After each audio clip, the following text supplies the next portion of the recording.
So, Chris, one of the things that our church has really benefited from are the new hymns that you and Greg Habegger have put out. You actually have a website, and is it officially a company, or is it just a website? Well, we have churchworksmedia.com, and it is a website / hobby that, by God's grace, has kind of grown and is now, we're getting ready to make a transition, so it actually is a viable entity that we're incorporating and all that. But, Okay, good. yeah, that's been kind of unexpected. Just the Lord has allowed that to progress. I mentioned that when I came to Ohio 15 years ago, I went to Grace Church of Mentor, and Bob and Tim Potter were on staff there, and they hired Greg Habegger and I both to come and help in the church there. Okay. And we shared an office for just over a year. And then I went to Ohio. Eventually, he went to Indiana, but started a good friendship. And when I started just kind of meditating and writing poems, I would send them to Greg and ask him if he could put them to music. And the first time I asked him that, he said, well, I will do it if you promise don't show anybody, because it could be really humiliating. I mean, this could be really bad. But, of course, he's very gifted at it. And we started that process, and other churches have picked it up, and it's grown into the website. What was the first song? First song was Holy, Mighty, Worthy, which Okay. we still use, probably one of my favorites. Okay. That's actually the second song. There was a first one that was really terrible. So he was right. The first one was really bad. Yeah, it was. But that's It part of doesn't how need to get out public. the process works. Yeah. I mean, it is a refining process.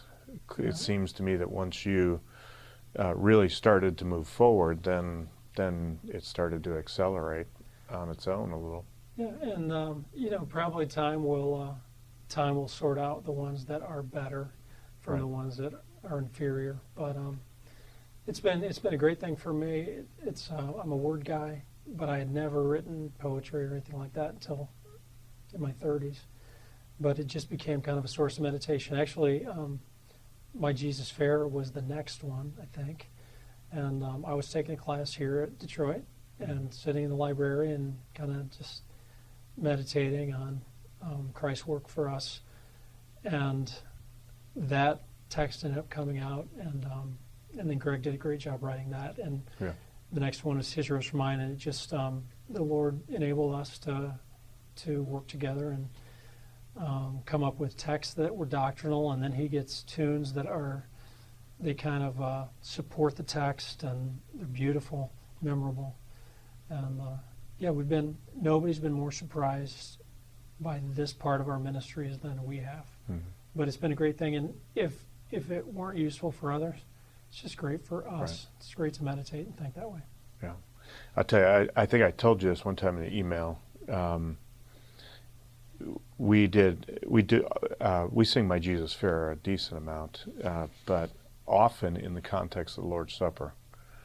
And it would be, I mean, if I could somehow do it without it being a distraction, if I could rotate people up, standing in our pulpit as our congregation sings that song, especially when it comes to the last verse. I mean, I often have a hard time being able to keep singing because it is just so powerful. Because in our context, it's basically just Ben Russell's playing the piano, and then you've got several hundred voices declaring the Lamb rose and is coming back, and it is incredible. So it's been a great blessing to our congregation. I know our folks love to sing those songs, and it's been a good help to our worship. So it sounds like some of it was just if I could put it this way, the overflow of your studies and meditation and devotion, not necessarily that you approach it like I'm going to try and write a song every quarter or... No, it was more random than that. I think probably like My Jesus Fair, His Robes for Mine, those are things that's just I've been thinking about those things for years and years. It's just great. It's a justification theme. And I never sat down and said, I'm going to write a hymn about this. It's just kind of marinating, I guess.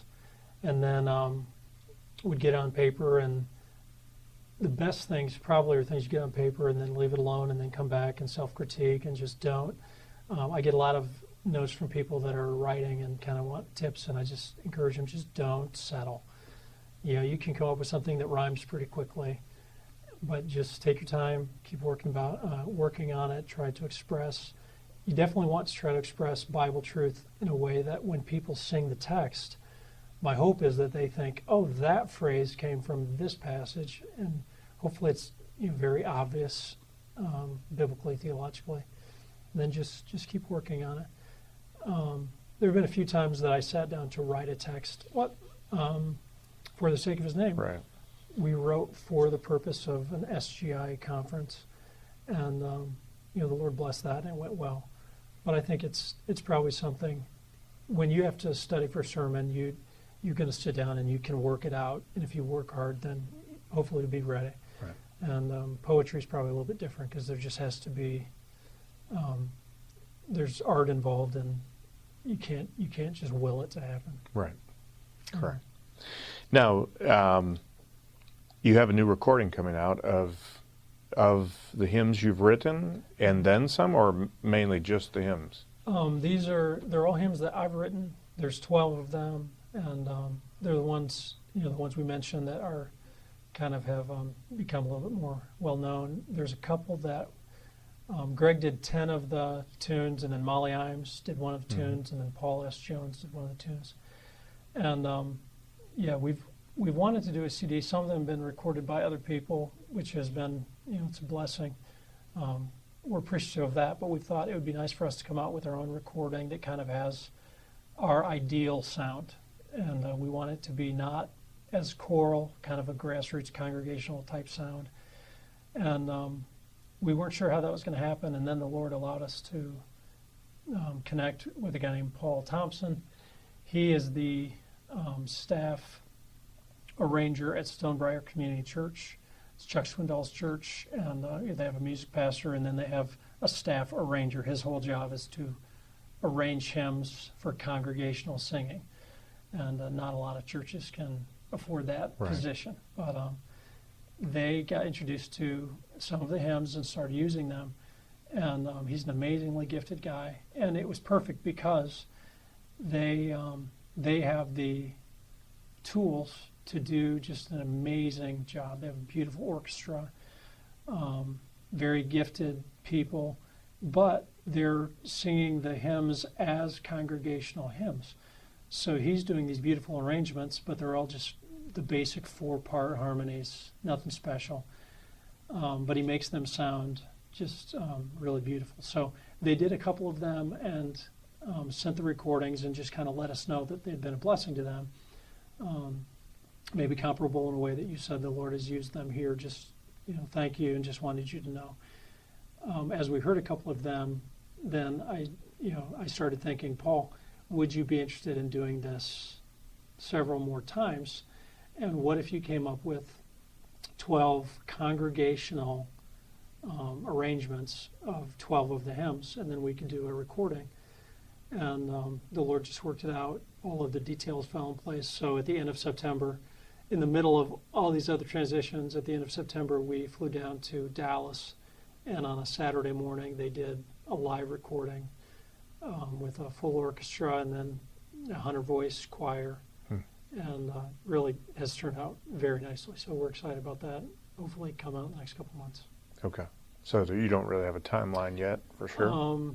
Late January, early February, all of it. The recording's done, the mastering's done, and now it's being duplicated. So good. It's coming. All right. Yeah, excited about that. Good. I was going to give you my solo recording of all your hymns, but I guess if you're going that route, we could always have that be the follow-up. That's true. You That'll be could next. work on that.